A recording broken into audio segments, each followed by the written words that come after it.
सद्गुरुदेव भगवान की जय। अर्जुन प्रश्न पूछते हुए कहता है, हे कृष्ण, यदि कोई साधक श्रद्धा और विश्वास के साथ योग मार्ग पर चलता है और उसका मन भी आध्यात्मिक साधना में लगता है, परंतु वह पूर्ण संयम और स्थिरता प्राप्त नहीं कर पाता, उसका मन बीच में ही विचलित हो जाता है और वह योग की पूर्ण सिद्धि तक नहीं पहुंच पाता है, तब उसकी स्थिति क्या होती है? अयति ही श्रद्धयोपेतो योगत चलित मानस है, अप्राप्य योग संसिद्धिम काम गतिम कृष्ण गच्छति।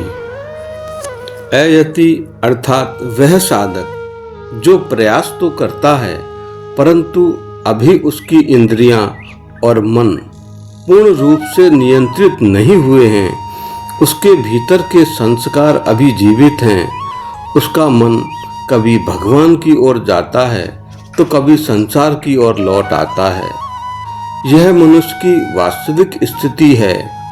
अधिकांश साधक प्रारंभ में अत्यंत उत्साह से साधना करते हैं, उन्हें ईश्वर, ध्यान, भक्ति, आत्मज्ञान सब आकर्षित करते हैं, परंतु धीरे धीरे पुराने आकर्षण, इच्छाएं, वासनाएं, सामाजिक बंधन और मन की चंचलता उन्हें फिर संसार की ओर खींचने लगती है। मन स्थिर नहीं रह पाता।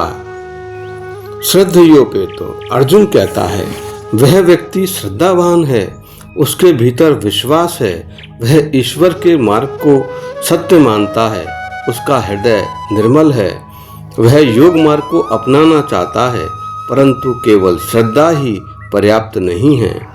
श्रद्धा बीज है और बीज के अंकुरण के लिए, उसके वृक्ष बनने के लिए निरंतर पोषण चाहिए। यदि साधना में निरंतर अभ्यास, वैराग्य, धैर्य और आत्मनियंत्रण ना हो तो श्रद्धा होते हुए भी मनुष्य विचलित हो सकता है। मनुष्य की सबसे बड़ी त्रासदी यही है, वह सत्य जानता है परंतु उस सत्य में स्थिर नहीं रह पाता है। मनुष्य जानता है संसार क्षणभंगुर है, फिर भी वह उसी में उलझा रहता है। वह जानता है कि आत्मिक शांति भीतर है, फिर भी वह बाहर की वस्तुओं में सुख खोजता रहता है। यही चलित मानस की अवस्था है, अर्थात डगमगाता हुआ मन। योगत चलित मानस है, अर्थात मन का पतन। मन अचानक नहीं गिरता, उसका पतन धीरे धीरे होता है। पहले साधना में लापरवाही आती है, फिर ध्यान में रुचि कम होती है, फिर संसार के विषय अधिक आकर्षक लगने लगते हैं और फिर मन तर्क देने लगता है, इतनी साधना से क्या होगा, और फिर धीरे धीरे व्यक्ति भीतर से शिथिल हो जाता है। योग का मार्ग बैठकर ध्यान करने का मार्ग नहीं है, यह निरंतर आत्मसंघर्ष का मार्ग है। साधक को अपने भीतर की वासनाओं, अहंकार, भय, क्रोध, मोह और असंख्य जन्मों के संस्कार से संघर्ष करना पड़ता है। कई बार साधक थक जाता है और कई बार वह गिर जाता है। अर्जुन पूछते हैं, यदि कोई साधक गिर जाए तो क्या सब कुछ नष्ट हो जाता है? कच्चित न उभिः विभ्रष्ट छिन्ना भ्रम इव नश्यति अप्रतिष्ठ महाभाव विमूढ़ ब्राह्मण पथि। अर्जुन कहता है, हे महाभाव, क्या ऐसा साधक दोनों ओर से भ्रष्ट होकर नष्ट नहीं हो जाता? क्या वह उस फटे हुए बादल की भांति विलीन नहीं हो जाता जो आकाश में कहीं टिक नहीं पाता? ब्रह्म मार्ग में मोहित और अस्थिर हुआ व्यक्ति क्या किसी आधार से रहित होकर नष्ट हो जाता है? यह उस व्यक्ति की त्रासदी है जो आध्यात्मिक जीवन और सांसारिक जीवन दोनों के बीच में फंस जाता है।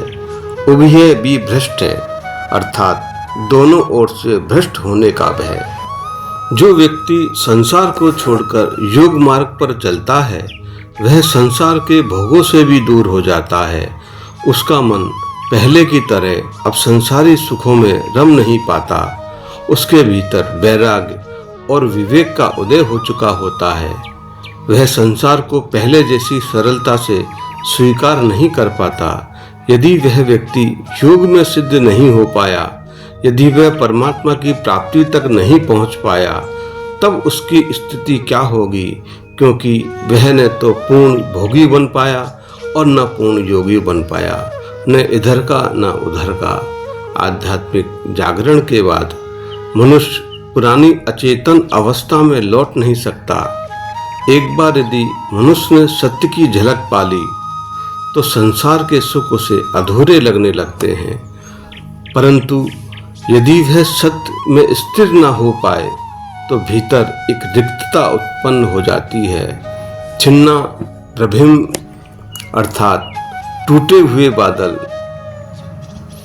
जब बादल आकाश में समूह के रूप में होते हैं तब उनका अस्तित्व स्थिर दिखाई देता है।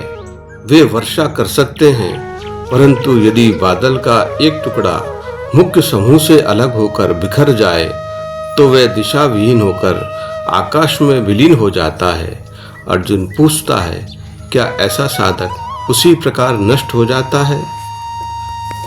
विमूढ़ो ब्राह्मण पथि अर्थात ब्रह्म मार्ग में भ्रमित साधक, जो परम सत्य की खोज में निकला परंतु मार्ग में भ्रमित हो गया, उसका विवेक पूर्ण विकसित नहीं हुआ, उसकी साधना स्थिर नहीं रही, उसका मन बार बार डगमगाता रहा।